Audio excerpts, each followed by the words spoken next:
Welcome, everybody, back to the SlotsFan podcast. I'm so excited to welcome Ethan from Slots to Be Frank. I had a chance to check out your channel. Congratulations on everything that you've done so far. I can see that you're growing on YouTube, on TikTok, on Instagram.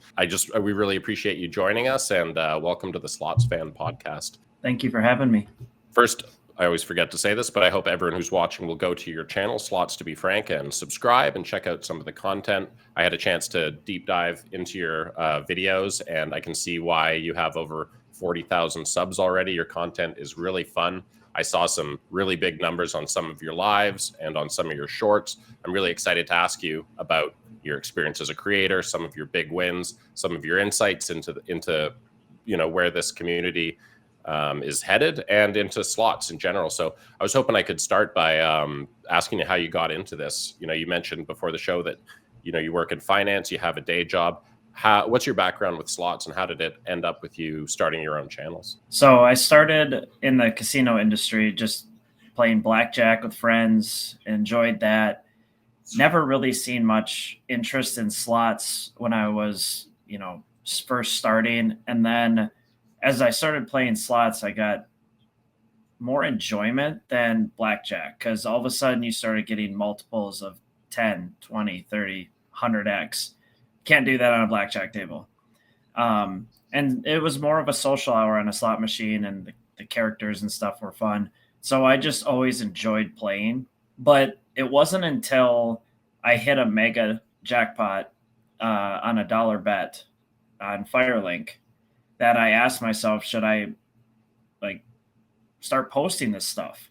And so I uploaded a couple things on TikTok. It took off. And at the time I was trying to make finance TikToks. Absolutely could not get views. Just wasn't hitting the spot. I upload one video of me playing and it literally got more views than probably all of my other TikToks combined.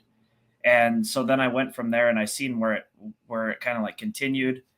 And I used that mega that I was referring to kind of fund the building of content because at the time, I didn't know really what else to do with it at the time. And that's how really Slots to Be Frank was born. That's where it started. And I was going live on TikTok. It felt like almost daily, if not every other day.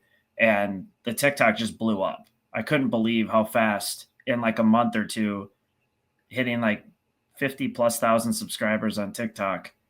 And that really gave me the excitement to keep doing it. That's really interesting. I correct me if I'm wrong, but are you based in Minnesota? I am. Where do you usually play? And maybe give us an idea of how much time or how interested you were in slots and casino stuff before you got into actually making content about it. So before, I would actually spend more time in Vegas than I would in my hometown local establishments around the area here. I'd go out to the occasional Mystic night. Mystic Lake is the local casino that's really close to me. There's also Treasure Island and Grand Casino in Hinckley. Those are the three main ones that I'll visit locally. One's an hour and a half, and the other one's 30 minutes. So I'm always going to the 30-minute one unless some friends want to go have a guy weekend or something. But I still, if I'm going to have a weekend of playing, at that point in time before the channel, I would go to Las Vegas. I would spend most of my time there. I know things have changed on TikTok when it comes to gambling content. Maybe for people who aren't super familiar, you must have a kind of inside view as to what's happened. Could you give us a quick rundown of, where Slots TikTok was at when you started and some of the changes that have gone on that platform and maybe how it's affected you and your content over the last while? Oh, this was a roller coaster. The amount of emotions of trying to build a channel on TikTok has been intense. When I started, it was all about the lives. There was no ad revenue when you were live. It was all about subscriptions. And when people did those little fun gift things on there, and then all that got shut down, I want to say. And I started in December and it was February. So 3 months in, I was absolutely on fire, growing, and everything got basically taken away from me. I could not go live. And then it was all because of that proxy betting stuff that was going on. which most of us knew that shouldn't have been happening, but there's no way to stop it. And unfortunately, that wrecked it for everyone. Now, what happened post there was everyone kind of went dead silent, radio silence, no uploading. No one wanted to lose their account. So everyone's worried about that. The next thing that happened was they came out with that creator fund. And that was like printing money. Like I've never seen, like it was just insane.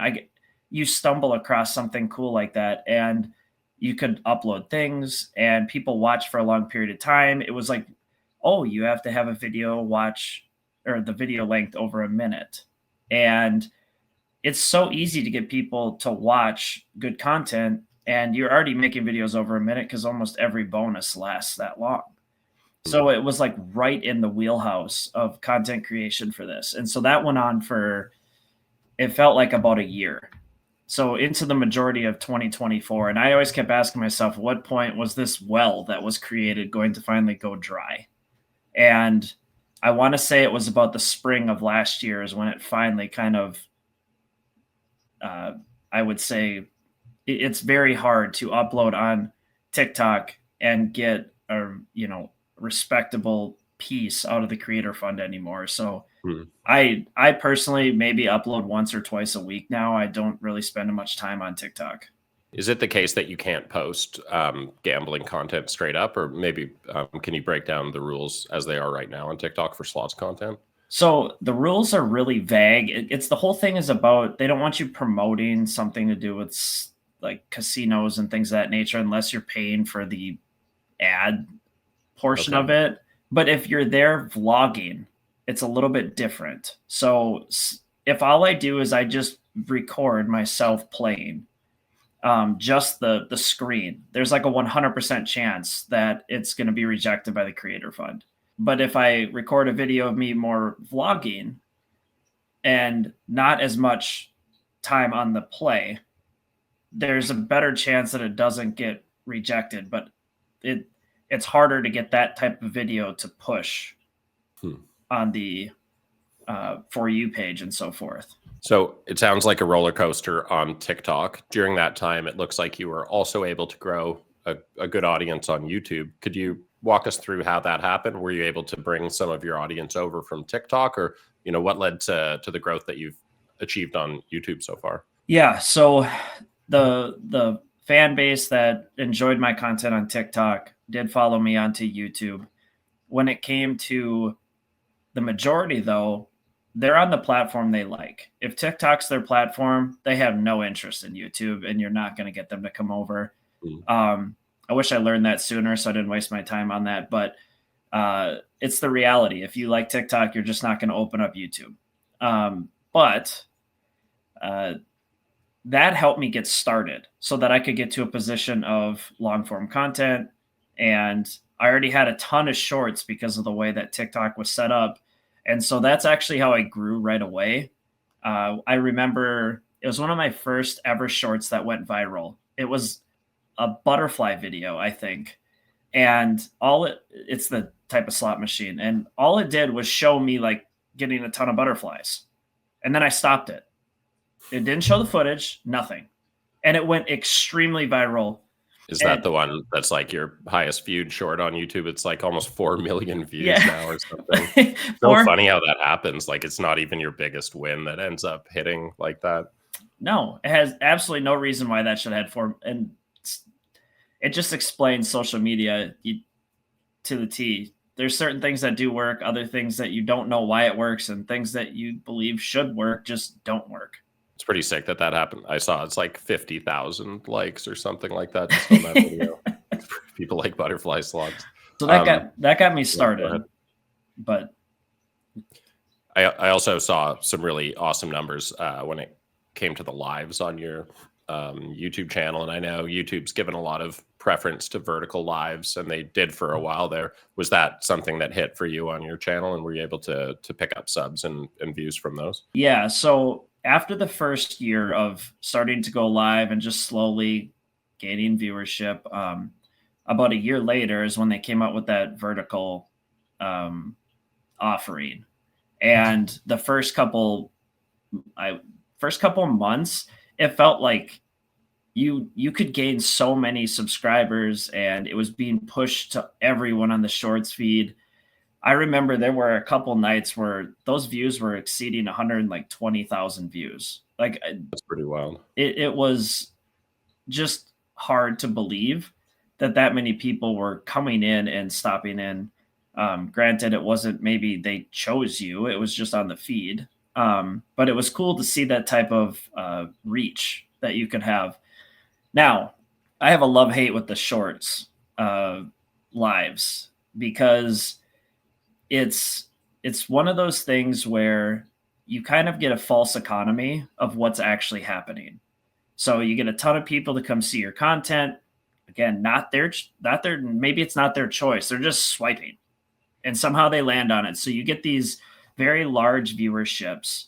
And then on top of that, you try to correlate that back to a long form video or something of the sort. And it just, the correlation in pay between the shorts and the longs just aren't there. But I understand why.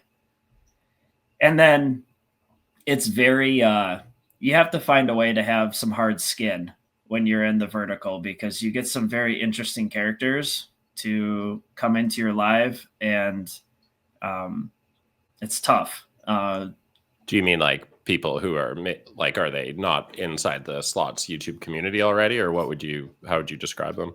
To my fans, this would be the number one thing we laugh at, where they come in and they say "Bet Max, bro," or they're just complete trolls. That's okay. They're trying to get under your skin. I don't know. It's the internet.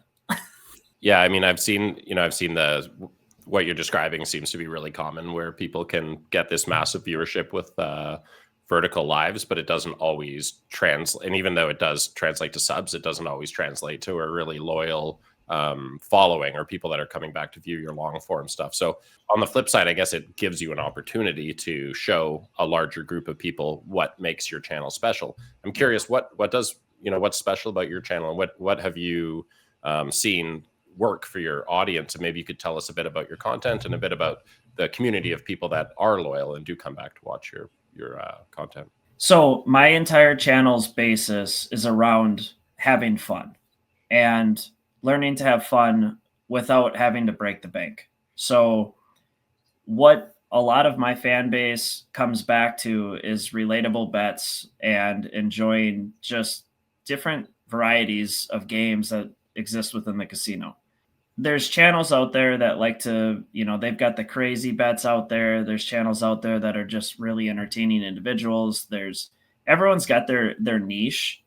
And mine that I've held on to for a very long time is really enjoying just, if it's $1, then that's what we play with. And that my fan base really enjoys that. And as soon as I start betting higher, they actually get more nervous because it's not really it's not my niche.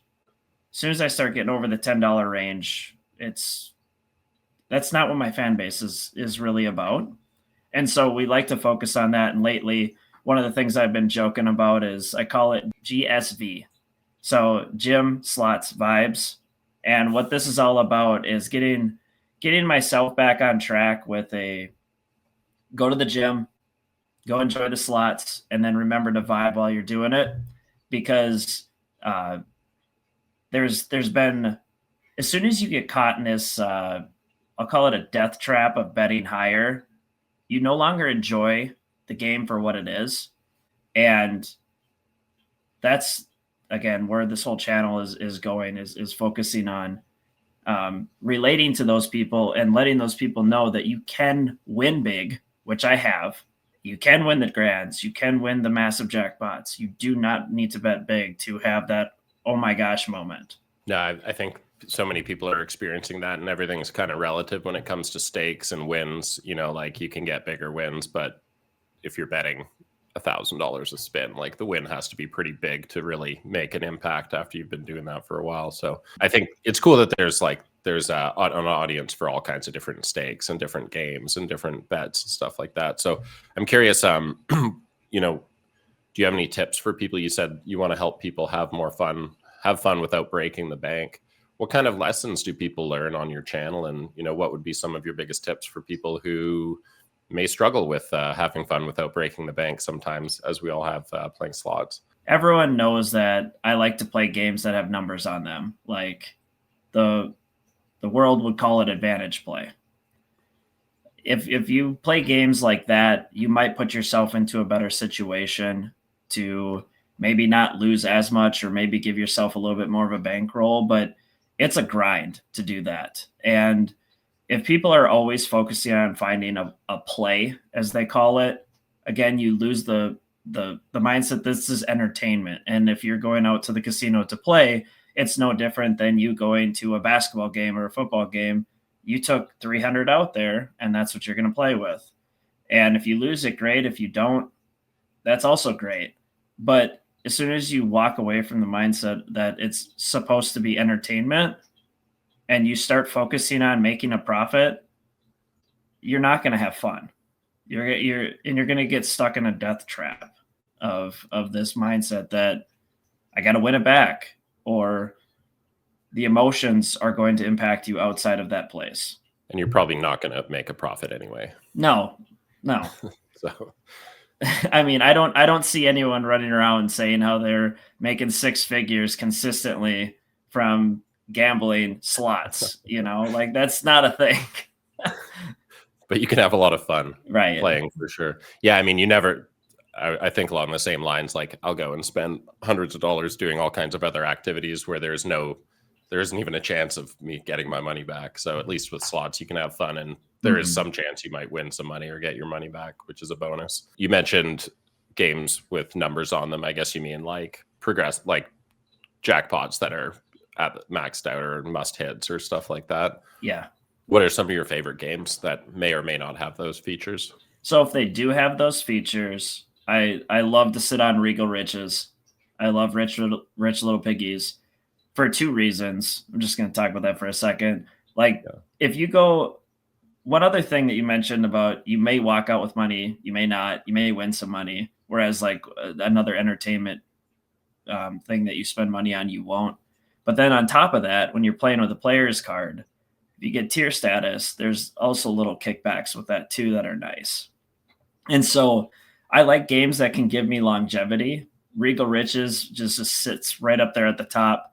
If I have a nice yellow, a nice green, I'm going to sit there and chase that for hours kind of thing. Because I know roughly what the payback ratio will look like. And if I can grow my tier points without completely getting annihilated, I would rather do that than go risk it on Dragon Link. But if it's a non-counting game, like those types of Regal Riches or Rich Little Piggies, I would have to say Firelink or Dragon Link are probably my top two. Firelink early in my career of making content, Dragon Link later. Do you find you're choosing games? Because I know like there's games that you personally like playing, which probably makes for better content because you're having a better time. I know also that YouTube understands games and keywords and stuff like that. Are there games that you choose because you get a better response from your audience, or even that your audience likes those games more? So I should probably read into that more. I will definitely say Huff and Puffs, Firelinks, Dragon Links, they can be horrible videos and they will get more views than if I go play Rocket Rumble and get a hand pay on it. Like it is definitely keyword. The Rocket Rumble algorithm yet. Right. Like you're not going to just, people aren't going to go search for that. They're going to search for the key 3-4 games.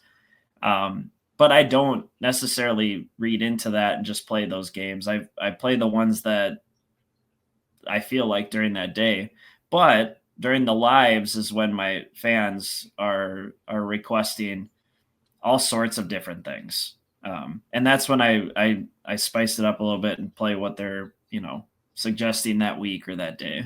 For so many creators, it's obviously like started and it is all about the slots and the actual activity, but it feels like the audience and the relationships that you make with your viewers becomes more and more of a factor and becomes even as important or more important. I'm curious, has that been the experience with you, and what kind of community have you attracted and what kind of relationships have you made, and what's your experience been like on that side of being a content creator? When it comes to relationships, I feel like most of my mods or the people that are there on the daily have become more than just fans. They're definitely friends, people that I call once or twice a week. Late night calls, joking about what's the next thing we should do. A couple of them have gone on Vegas trips with me or are out during the lives with me on the if they're local. And then just the comfort level with my fans of being able to like see them come up and say hi and take pictures with me and hang out. Like that's been when you step away from just the reason why we're all together, it's super cool to create a community that's inclusive. Yeah, it's interesting. It's I think the social aspect of going to the casino, like land-based casinos, is such a big reason of that people love doing it, and it's cool that you can experience that. You can experience not only the game but also the social aspect of that kind of vibe, even when you're nowhere near a casino, and also for spending no money, you can watch someone like you. So I'm curious, like, you've been in this space for a couple of years at least. How have you seen it changed, and where do you think it's going, and how big do you think, or where do you think it's going to keep growing? How big do you think this could get, given that there's such a big community of slots and casino gamblers out there in the US? This is the business conversations that I refer to that happen all the time with my closest fans. Where's it going? The one thing I keep trying to tell myself is run your own race, because as soon as you try to compete with X, Y, or Z, you're going to put yourself in a position that's not your niche. It's not what you're trying to do. You're going to overspend to make content. And next thing you know, the business is really not what it's meant to be. So where do I see it going is I see more casinos probably somehow bringing social media influencers into play to be there as like a come check this place out and so forth. Right now it's very dull when it comes to how much casinos are actually bringing their influencers on. There's no special treatment. If I stream at MGM or Royal Caribbean or at my local, it's not like I get anything special. In fact, because I go so often, I actually feel like sometimes my free play and stuff is less, because it's not like I'm not the person that goes once a month. I'm the person that goes every 2 days or something. So they don't need to spend money on bringing me out there if I'm already going to be there. That's really interesting. I'm curious, like, what would you say to the casinos and the people in the marketing departments there to help them understand like what it could look like? What do you think? How could they improve it? How could they get more value for themselves and also provide more value for influencers like yourself? I don't know how this would work with like FTC guidelines and IRS and everything, but if you have a big platform, it would be so cool if you could get to a point where they would give you like more free play to be a little more wild and free with games. Or, hey, we'll load up a free play tickets and we want you to showcase this new game type of thing. It's a win-win for both of us. They get a chance to experience it. My fans get a chance to see it. And I don't, frankly, lose my entire bankroll on playing some weird game that maybe I wouldn't have played. So I don't know how long it'll take for that to be reality, but you think of everything else that's advertised. You've got sport athletes wearing shoes, because of a brand deal. How long until that type of marketing works itself into what we do? Yeah, I think that's a great point. And do you think it's good or okay to be upfront with your fans when you're making content that is using free play or using promotional funds from the casino? It seems like, with online slots, you see this, especially with crypto and like offshore casinos, where people are, they're playing high stakes, but it's probably not real money. And I think there's a risk of that kind of normalizing or helping to normalize a pretty risky behavior. And I'm curious what your attitude is about just being upfront with people, because I think it's still awesome content and people still want to see it, even if it is free play. Yeah. So when I make videos with free play, I I always try to make sure that people know it's free play. If I'm at like MGM, you can't hide it. It's going to make that annoying sound every time you hit the button. But if I were to have, let's say a casino is like $500 for the night, here, I want you to showcase these games. I think you like should be telling them, because if you're out there all the time and it's not your own money, you're giving the wrong impression to people on what's actually happening. But because every video I make, I release, literally every single live is public. I don't, it's not like there's things behind the scenes, but to your point, that's something that scares me with what's real versus what isn't real. And I don't think there's anything that requires people to be that transparent. But gambling is detrimental to society, no matter how you want to look at it. There's not a 1-800 number on every ATM and every pamphlet and it's very few people can go consistently over and over and over again and not have that feeling that, and some it goes way too far. And so that's that thing that you always just sit in the back of your mind is like, I'm making content, I'm having fun, but it also is not perceived very well by society. So if you were to take one more step further and put gasoline on that, and you're getting all this free money and you're not disclosing that, are you really betting $500 a bet, or is there something else? You know what I mean? And then someone goes and tries to do that and then they lose. That's a tough one for me. I don't. Yeah, I think especially the combination of playing with subsidized money and also being selective in the videos that you post can add up to really giving people the wrong impression about what it's really like playing slots, especially, like you talk about going over $10 a spin. Like for most people, that's high, right? Like, even that can put a serious dent in your bank account pretty fast. Right. I mean, I love that we have new content creators trying to join the space and the community, and we all have got our spin that we put on it. But if you actually run the math on a Theo, so the theoretical loss, and you were to make a video every single day, and it was like 20 minutes long, and you were to average $5 to $10 a bet, my calculations, and I'm a finance guy, like this is the amount of money that you would physically lose. I don't know how some of this stuff is happening right now out there in the world. Like the math doesn't math at all. Yeah.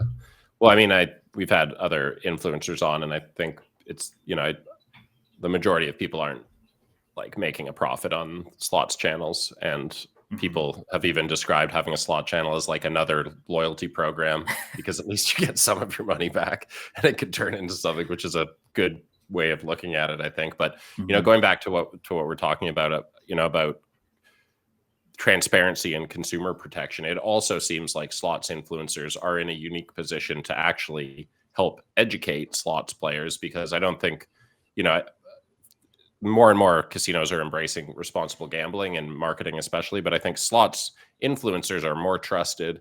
They've got a more, they have an opportunity to actually help educate slots players in a much more wholesome way, I think. And I'm curious, do you see that? You mentioned one of the reasons for your channel is to help people have fun without, losing their bankroll. Do you see that as part of the opportunity, or part of maybe even an obligation as a slots content creator? So if I'm the casino, I'm not going to pay someone to do that, because you like if you really think about it, you're trying to push people away. Now, could they find a way to make less off the slots and more off of food and the entertainment side of things? Sure. They could definitely, hey, my influencers come out here. They're not just playing slots. They're going to this restaurant. Check out this. While they're here, they go visit this place and that. Yeah, definitely. I could see that tying itself together. But the thing that's interesting about gambling, and even with my channel that I've noticed, is that if I just chill with my betting, it's my loyal fans that are in there. If I start upping the bet to $5 or higher, I will see an uptick in users because people are coming in here to get that. I don't know. Is it a dopamine rush or whatever they're looking for? But as soon as you come back down to normality, they're gone. Like they're, and to your earlier question, should we educate people on it? I mean, the one thing that I try to push on top of responsible betting, because I used to bet big. I used to bet way larger than I do right now. And I enjoyed the rush of the $15, $20, $25 bets back when this whole slot community was starting to take off. And you would watch those, the Lady Lucks of the world, and you would see what they would do. And you would go to those places and try to enjoy the same kind of style of play. The thing was, it was no longer fun for me. So I switched it back to smaller bets, and I found more enjoyment to be able to just be there longer and experience the music, experience the games.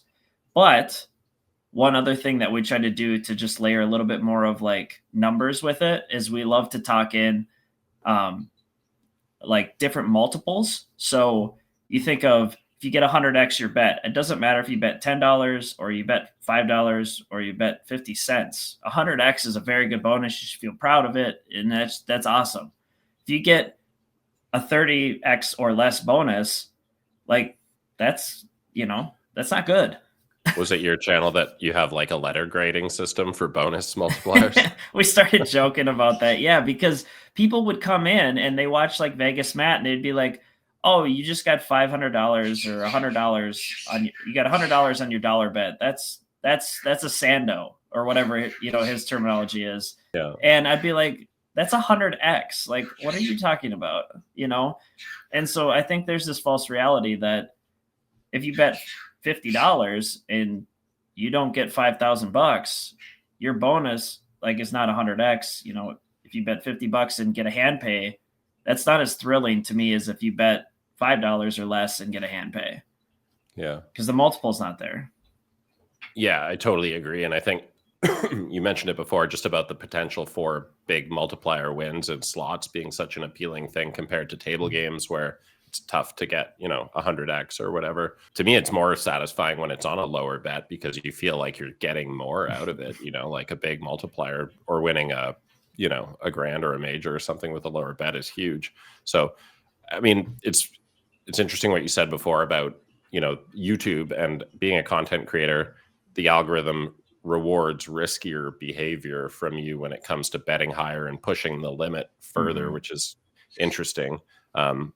It also, I mean, I think it's just, if you can't sustain your channel, then it's not really going to go anywhere. So, it just seems like people who are betting high, like they're high stakes players anyway, and they're probably betting high when the cameras aren't on, and they were betting high before their channel came along. And they've got a bankroll that can sustain it, and they'll have their fans that like those things, just like there's so many players, and the majority of players are like the $1, to $5 kind of players. Right. So I feel like there's always going to be an audience for that. And like you said, your loyal fans are the ones that are there all the time. And that is a group that can keep growing and kind of keys in on the people that are relatable for them, whether it's like where they're from or, what you like to talk about and stuff like that. So on the topic of big multiplier wins, I'm curious, what are some of your biggest wins that you've had, or even most memorable wins, even if it's not the biggest actual dollar amount? So the first mega jackpot on Firelink that kind of teed everything up, that was first time breaking $10,000 on a dollar bet. It was about just shy of 12,000, I think, is what it paid out. That was very memorable. It's a huge win. And then this is where like crazy started happening, because a couple months before that is when I finally stopped betting big and I'm just enjoying smaller bets anytime I would go out. And so when that hit, I finally realized like you can win. You can actually win a lot of money without betting big.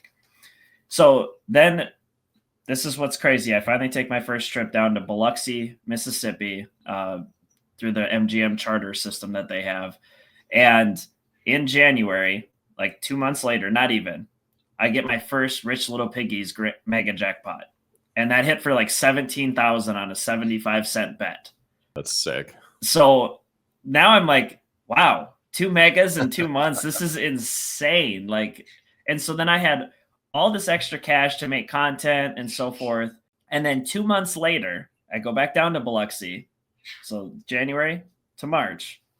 And I hit a third mega jackpot on Rich Little Piggies. And at this why point, you like that game.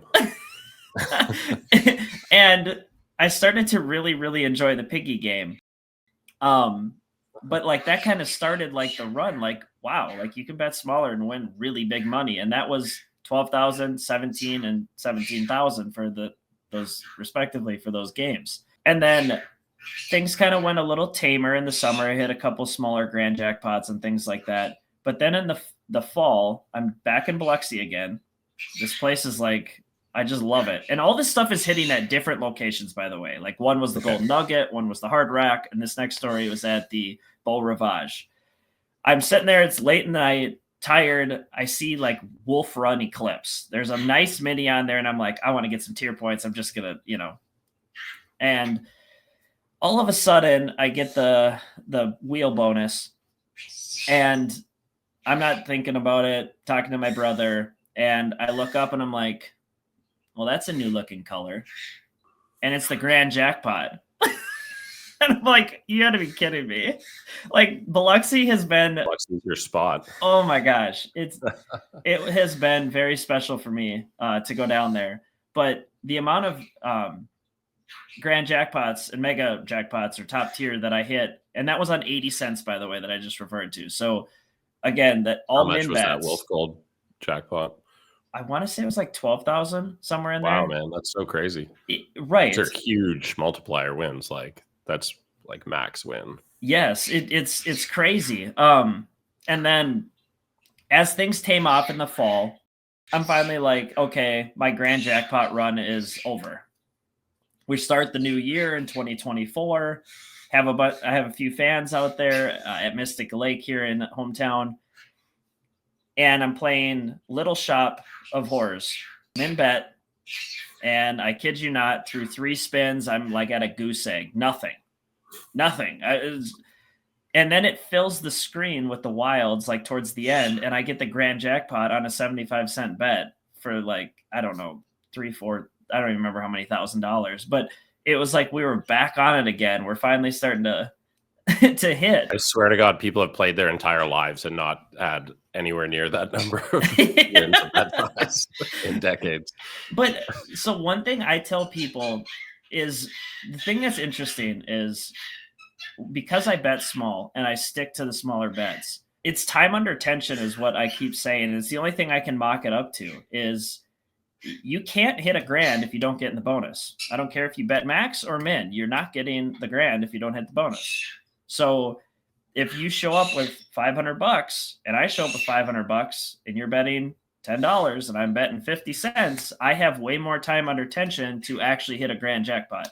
And with the volatility of, or just the time that I'm out there making content, I don't know, but yeah, no, that makes sense. I mean, I think that's part of the value of betting low, like, and because you're still eligible for, big number jackpots and you can take a lot more shots at it. Yeah. And then just because I released this yesterday, up until most recent, it's kind of been pretty tame this year. I had some record hand pays for myself to start in January, and then it's kind of cooled off for a little bit. And this last weekend, I had my highest ever of my life.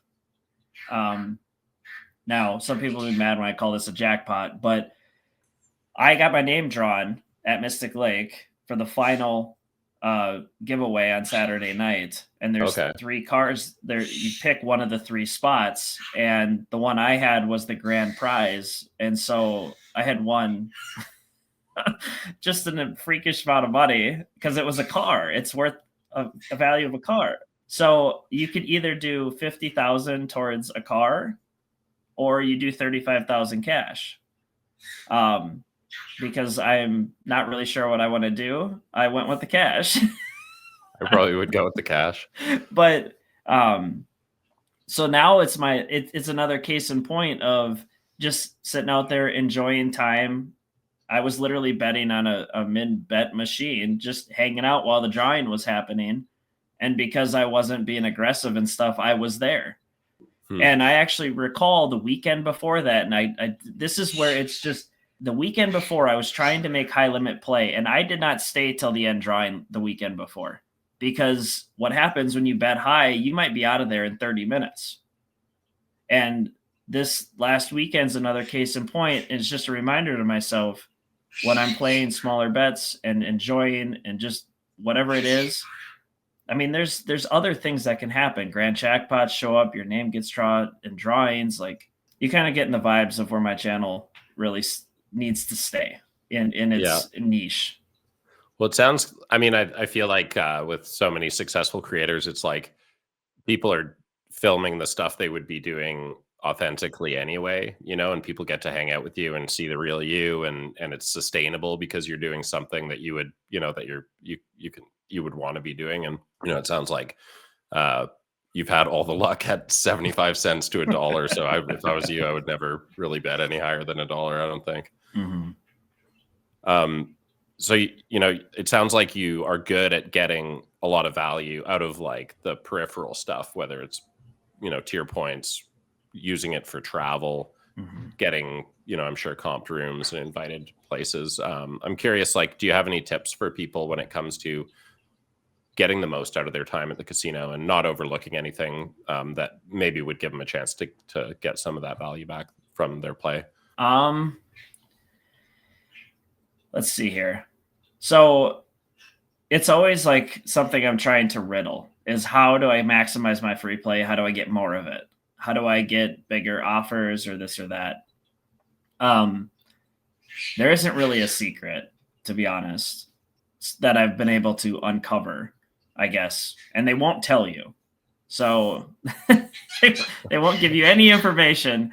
The only thing I've narrowed it down to is I try to make sure that when I'm going to play seriously, I play it on one day. I don't try to do it over multiples. So like if I'm going to make a trip to Vegas, if I have 4 days planned out there, I'm going to play for all 4. Otherwise, what's going to happen is my next offer is going to shrink, kind of thing. Like make a good impression on them when it comes to how you play and when you're making a trip out there, what it's going to look like. Right, because they base everything off their Theo. Now, in this last year, I finally decided to start going on cruises, and absolutely love how upfront that stuff is, because there is no Theo. It's get these many tier points, you're coming back. We're going for round 2 kind of thing. And those Insta offers that are on the casino, in like, I use Royal Caribbean a lot. So like Casino Royale's got these Insta offers. You get 2,000 tier points, you get a cruise. Now granted, it's not free because you still have to pay for stuff, but it helps get your foot in the door and see the world while you also play the game that you enjoy. Would you recommend cruises? It sounds like you're having fun on it. I know a lot of people haven't actually done a casino cruise. What's your experience been like? Absolutely. Absolutely. Yeah. Just to give you an idea, I never even had a passport or left the country until about 1.5 years ago. And in the last 1.5 years, we've gone on 6 cruises, and we're about to go on our 7th this fall. That's fun, man. It's cruises are, and gambling, putting those two together is amazing. That's so cool, man.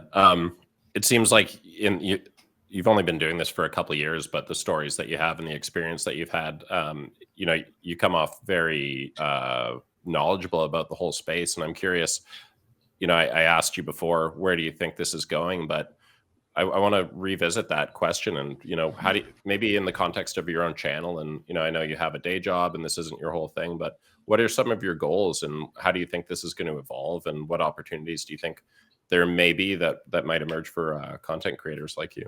So this is a question I ask myself a lot.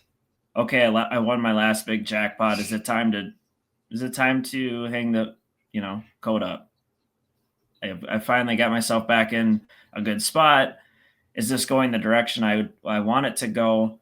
And the number one thing I keep coming back to is I'm a social butterfly, and I just love to go out and talk and, you know, learn about different things. And so I keep leaning on I enjoy the process. And so I don't know what the next year looks like. I don't know what the next 2 years look like. But what I do know is I got myself into a false impression when this thing first started. TikTok blew up, YouTube was going. I was just starting to get into Facebook, and then it just felt like censorship after censorship after censorship. And it was so just aggravating that you could not get your content to go anywhere without getting hit with something. And there's so many rules that just, you know, it makes you not want to do it. But then you have a good night with the fans. You hang out. You make someone's day.